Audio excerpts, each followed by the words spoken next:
From remote islands to haunted houses, all the way to bunkers and caves, here are the top 10 families that chose to stay in unsettling places. Starting off in our number 10 spot, we have Alcatraz. For the years between 1934 to 1963, the Alcatraz Federal Penitentiary was open, operating, and said to house some of the worst and most ruthless prisoners in all of America. Situated in San Francisco Bay, just 1.25 miles from the mainland, Alcatraz Island became home to those in the prison as well as to the guards and their families who also lived on the island. Those who applied for jobs at the penitentiary would have to move there if they got it. Former resident Chuck Stucker explained that life on Alcatraz was similar to those who grew up on a military base. He further explained that, quote, "There was a preschool on the island, a small commissary with milk, butter, bread, a post office. My dad had the first color TV on the island and it was a real popular thing for the adults. Most evenings you were either at someone's house for dinner or they were at yours." On the other hand, however, not everything can be exactly like it is everywhere else. He went on to say, quote, "For the older kids, our school bus was the boat that took us to the mainland. School administrators, they were aware of the fear that we could be held hostage to try and get an inmate off the island, so we had small dog tags. IDs that had our names and association with Alcatraz. You wore it with a small metal chain." Aside from that, Chuck remembers life on the island extremely pleasantly, with a specific mention to the gorgeous views he and his family had from their home. In our number 9 spot today, we have the Lutz Family. Many of us are familiar with the Amityville horror house, but if you're not, basically it was a home that was built in 1927 by a young couple, John and Catherine Moynihan. They and their families lived there until 1965, when they then sold it to the DeFeos. Unfortunately, the fate this family met in the house was a horrific one, with a member of the family taking the lives of the rest. Less than a year after that terrible night, the house was relisted and on the market, and it was sitting at a low $80,000. The house was beautiful, it was big, and the Lutz family just couldn't turn down an offer like that.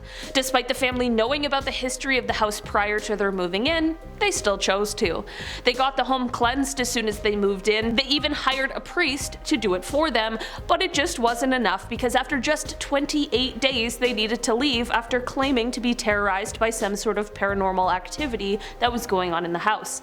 They said that they could hear banging on the walls, one of the family members was starting to hear voices, and the doors would all slam and shut on their own. In our number 8 spot today, we have the Lykov family. In 1936, a Russian family of 4 was fleeing religious persecution, and to do so, they fled into the Siberian wilderness. They took with them a few possessions and some seeds and retreated into the forest.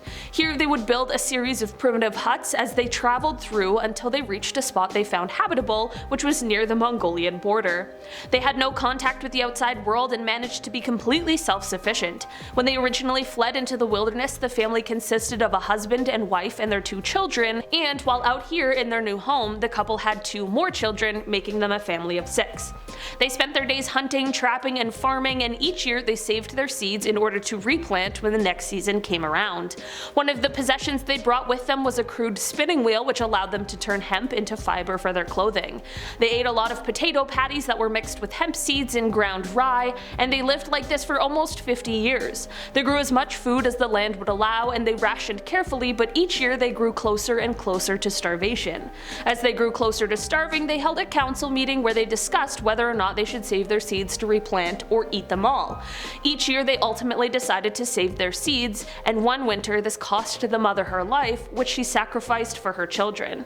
Until a geology team in 1978 found their home, the 2 youngest children had never even met a person outside of their family.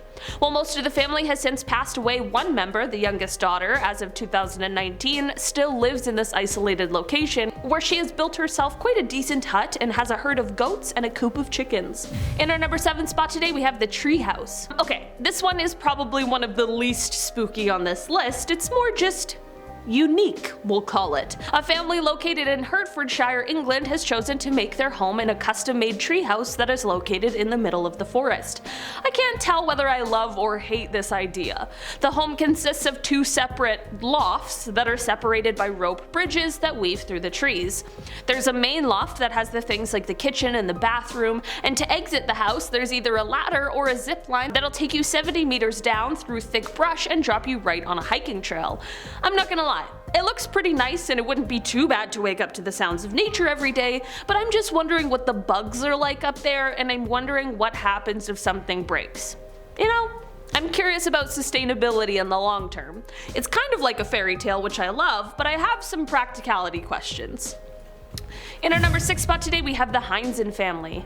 If you're one of the many people who like to mindlessly scroll through TikTok, you might have come across the page of Madison Heinzen and her Rhode Island home. What's so special about this house? Well, it's the one featured in The Conjuring. Madison's parents bought the home in 2019, and she has since documented her paranormal experiences within the home.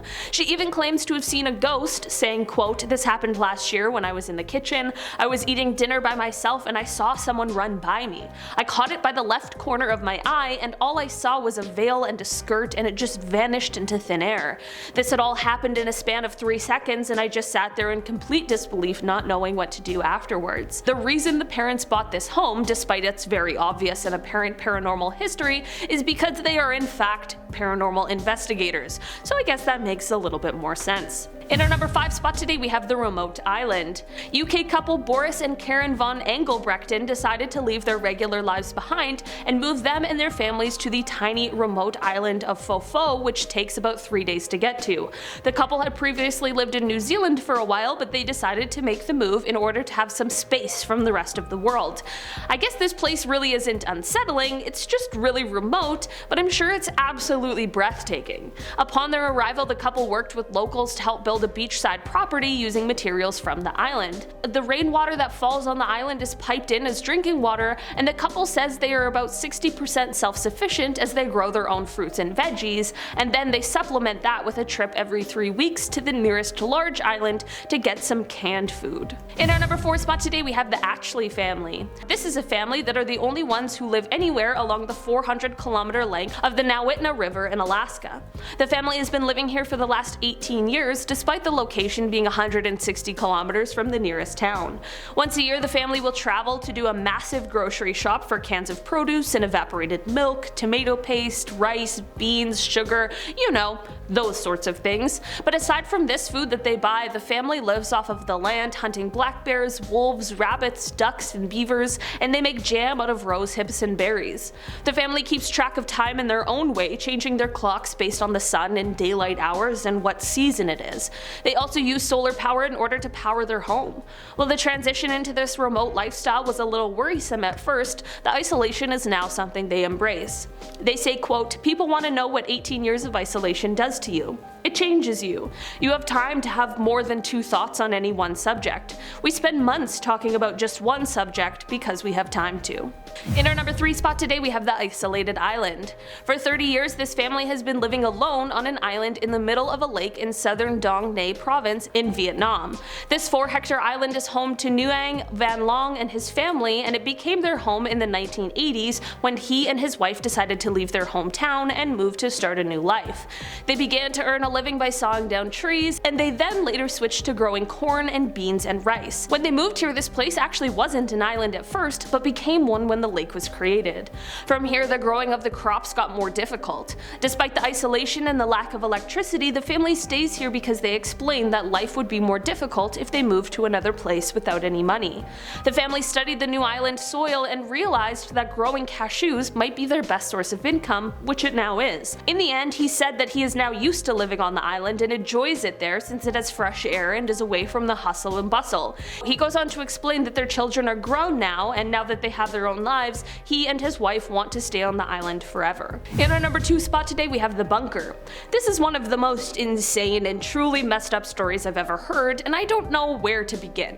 Basically, in a remote village in the Netherlands, a few years ago it was discovered that there was a family of 8 that was living in a bunker for 9 years, awaiting what they said to be the end of time.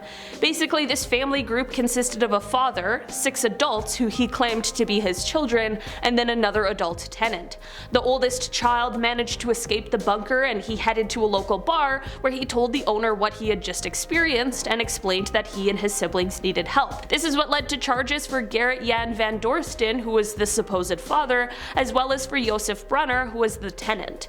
Preliminary investigation revealed that the adult children were made to believe that they were the last humans on Earth. In the end, Garrett committed numerous unbelievable and horrific crimes and was charged with a multitude of them. Just last year, however, he was deemed unfit to stand trial, and it's not exactly clear where things will go from here. It's also apparently divided the children, as the oldest 4 were in support of the arrest, with the youngest 2 being against it. All in all, this is just a horrible situation, and I feel terribly for the ones involved. In our number 1 spot today, we have Esther Stermer. In 1941, Esther Stermer was living in a little Ukrainian village with her 6 children. They were one of the few Jewish families who lived in the village until late that year when Nazi forces came. Esther, along with her family and 36 of the other Jewish people from her village, were able to escape, and they then spent nearly a year and a half living underground in pitch black in 2 vast caves. The group found these deep underground caves that run for miles, and they lived down there for 500 days in total darkness, but they later said that for them, the caves provided them the freedom they were robbed of during the war. 2 of Esther's children, 70 years later, spoke about the entire thing and said, quote, "We had a very smart mother. If I wouldn't have had this type of mother, I wouldn't be alive." They also said, quote, "You went to sleep and you had a pillow and you covered up with good blankets. What else you want? You were in paradise." The families would forage for food at night, they built showers and latrines underground, and they lived like this until April of 1944, when the Russian army liberated the area and the 5 families were able to come back into the light of day.